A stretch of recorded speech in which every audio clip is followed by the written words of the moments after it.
Ikalabing-apat na kabanata. Ang planong pagpatay kay Jesus. 2 araw na lang noon bago sumapit ang pista ng paglampas ng anghel at pista ng tinapay na walang pampaalsa. Ang mga namamahalang pari at ang mga tagapagturo ng kautusan ay naghahanap ng pagkakataon upang lihim nilang madakip at maipapatay si Jesus. Sinabi nila, "Huwag nating gawin sa pista dahil baka magkagulo ang mga tao." Pinuhusan ng pabango si Jesus. Nang si Jesus ay nasa Betania, habang kumakain siya sa bahay ni Simon na dating may malubhang sakit sa balat, dumating ang isang babae. May dala siyang mamahaling pabango na nasa isang sisidlang yari sa batong alabastro. Ang pabangong ito ay puro at mula sa tanim na nardo. Binasag niya ang leeg ng sisidlan at saka ibinuhos ang pabango sa ulo ni Jesus. Nagalit ang ilang tao na naroon. Sinabi nila, "Bakit niya sinasayang ang pabango? Maipagbibili sana iyan sa halagang katumbas ng isang taong sweldo at maibibigay ang pera sa mga mahihirap." At pinagalitan nila ang babae. Pero sinabi ni Jesus, "Pabayaan ninyo siya. Bakit niyo siya ginugulo? Mabuti itong ginawa niya sa akin. Ang mga mahihirap ay lagi ninyong makakasama at maaari kayong tumulong sa kanila kahit anong oras. Pero ako ay hindi nyo laging makakasama. Ginawa ng babaeng ito ang makakaya niya para sa akin. Binuhusan niya ng pabango ang katawan ko bilang paghahanda sa aking libing. Sinasabi ko sa inyo ang totoo, kahit saan man ipapangaral ang magandang balita sa buong mundo, ipapahayag din ang ginawa niyang ito sa akin bilang pag-alala sa kanya." Nakipagkasundo si Judas sa mga kaaway ni Jesus. Si Judas Iscariote na isa sa 12 tagasunod ay pumunta sa mga namamahalang pari upang ipagkanulo si Jesus. Natuwa sila nang malaman nila ang pakay ni Judas at nangako silang bibigyan siya ng pera. Kaya mula noon, humanap si Judas ng pagkakataon upang maibigay si Jesus sa kanila. Ang huling hapunan ni Jesus kasama ang mga tagasunod niya. Dumating ang unang araw ng pista ng tinapay na walang pampaalsa. Ito ang araw na inihahandog ang tupa na kinakain sa pista ng paglampas ng anghel. Kaya tinanong si Jesus ng mga tagasunod niya, "Saan niyo po kami gustong maghanda ng hapunan para sa pista ng paglampas ng anghel?" Inutusan niya ang 2 sa mga tagasunod niya, "Pumunta kayo sa lungsod ng Jerusalem, at doon ay may masasalubong kayong isang lalaking may pasan na isang bangang tubig. Sundan ninyo siya sa bahay na papasukan niya, at sabihin ninyo sa may-ari ng bahay, ipinapatanong po ng guro kung saan ang kwartong kakainan niya ng hapunan, nakasama ang mga tagasunod niya, upang ipagdiwang ang pista ng paglampas ng anghel. Ituturo niya sa inyo ang isang malaking kwarto sa itaas. Kumpleto na ng kagamitan at nakahanda na. Doon kayo maghanda ng hapunan natin." Umalis ang 2 niyang tagasunod, at nang dumating sila sa lungsod, nakita nila ang lahat ayon sa sinabi ni Jesus sa kanila, at inihanda nila roon ang hapunan para sa pista. Kinagabihan, dumating si Jesus at ang 12 tagasunod. Habang kumakain na sila sa mesa, sinabi ni Jesus, "Sinasabi ko sa inyo ang totoo. Ang isa sa inyo na kasalo ko sa pagkain ay magtatraidor sa akin." Nalungkot sila nang marinig ito, at isa-isa silang nagtanong sa kanya, "Hindi ako iyon, di po ba?" Sinabi ni Jesus sa kanila, "Isa siya sa inyong 12 na kasabay kong nagsasawsaw ng tinapay sa mangkok.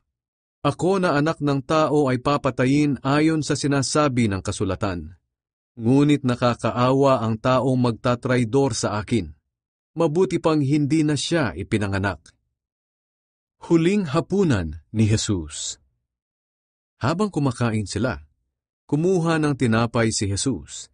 Nagpasalamat siya sa Diyos at pagkatapos ay hinati-hati niya ito at ibinigay sa mga tagasunod niya at sinabi, "Kunin ninyo at kainin. Ito ang aking katawan." Pagkatapos, kumuha siya ng inumin, nagpasalamat sa Diyos at ibinigay sa kanila, at uminom silang lahat. Sinabi niya sa kanila, "Ito ang aking dugo na ibubuhos para sa maraming tao. Ito ang katibayan ng bagong kasunduan ng Diyos sa mga tao.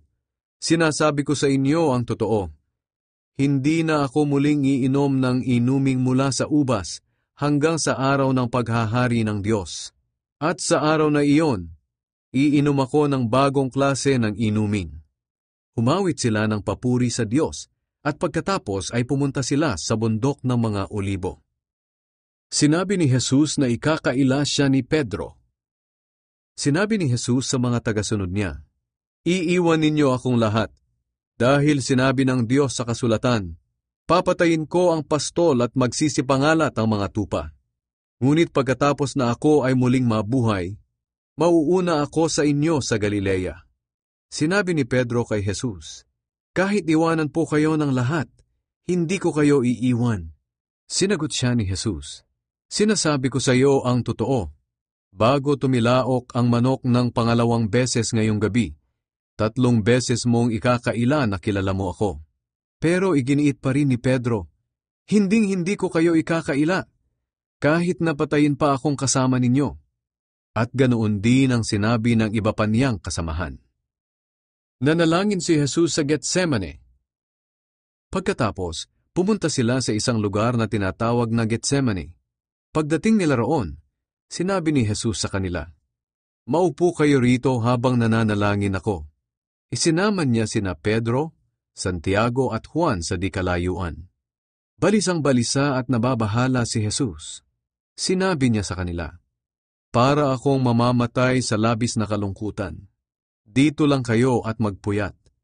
Lumayo siya ng kaunti, lumuhod sa lupa at nanalangin na kung maaari, ay huwag na niyang danasin ang paghihirap na kanyang haharapin. Sinabi niya, "Ama, magagawa niyo ang lahat ng bagay. Kung maaari, ilayo niyo sa akin ang mga paghihirap na darating. Ngunit hindi ang kalooban ko ang masunod, kundi ang kalooban ninyo." Binalikan ni Jesus ang 3 niyang tagasunod, at dinatnan silang natutulog. Sinabi niya kay Pedro, "Simon, natutulog ka ba? Hindi ka ba makapagpuyat kahit 1 oras lang?" At sinabi niya sa kanila, "Magpuyat kayo at manalangin para hindi kayo madaig ng tukso. Ang espiritu ay handang sumunod, ngunit mahina ang laman." Muling lumayo si Jesus at nanalangin. Ganoon pa rin ang kanyang dalangin. Pagkatapos, muli niyang binalikan ang mga tagasunod niya, at nadatnan na naman niya silang natutulog, dahil antok na sila. At nang gisingin sila ni Jesus, nahiya sila at hindi nila alam kung ano ang sasabihin nila kay Jesus. Sa 3 pagbalik ni Jesus, sinabi niya sa kanila, "Natutulog pa rin ba kayo at nagpapahinga? Tama na iyan. Dumating na ang oras na ako na anak ng tao ay pagkakanulo sa mga makasalanan. Tayo na. Narito na ang nagtatraidor sa akin." Ang pagdakip kay Jesus. Nagsasalita pa si Jesus nang biglang dumating si Judas na isa sa 12 tagasunod. Marami siyang kasama na armado ng mga espada at pamalo. Isinugo sila ng mga namamahalang pari, mga tagapagturo ng kautusan at ng mga pinuno ng mga Hudyo. Ganito ang palatandaan na ibinigay ng traidor na si Judas sa mga huhuli kay Jesus. "Ang babatiin ko sa pamamagitan ng isang halik ang siyang pakay ninyo. Dakpin ninyo siya at dalhin, at bantayang mabuti." Kaya nung dumating si Judas, agad siyang lumapit kay Jesus at bumati, "Guro!" Sabay halik sa kanya. At dinakip agad ng mga tao si Jesus. Bumunot ng espada ang isa sa mga tagasunod ni Jesus at tinaga ang alipin ng punong pari, at naputol ang tainga nito. Sinabi ni Jesus sa mga humuli sa kanya, "Isa ba akong tulisan? Bakit kailangan pa ninyong magdala ng mga espada at mga pamalo para dakpin ako? Araw-araw ay nasa templo ako at nagtuturo, at naroon din kayo. Bakit hindi ninyo ako dinakip?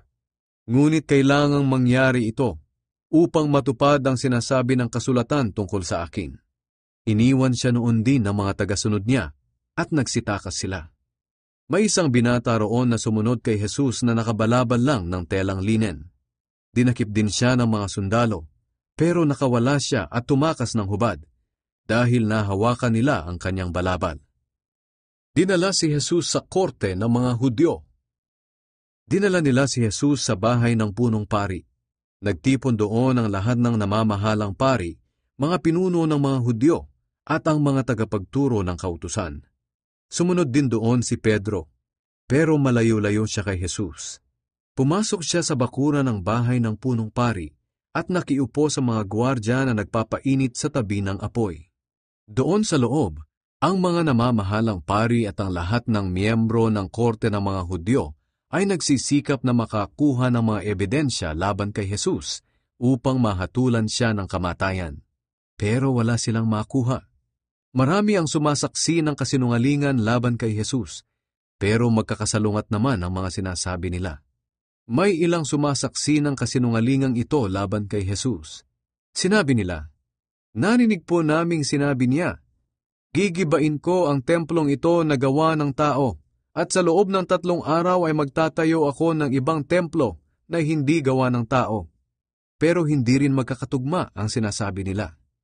Tumayo sa gitna ang punong pari at tinanong si Jesus, "Wala ka bang maisasagot sa mga paratang na ito laban sa iyo?" Hindi sumagot si Jesus.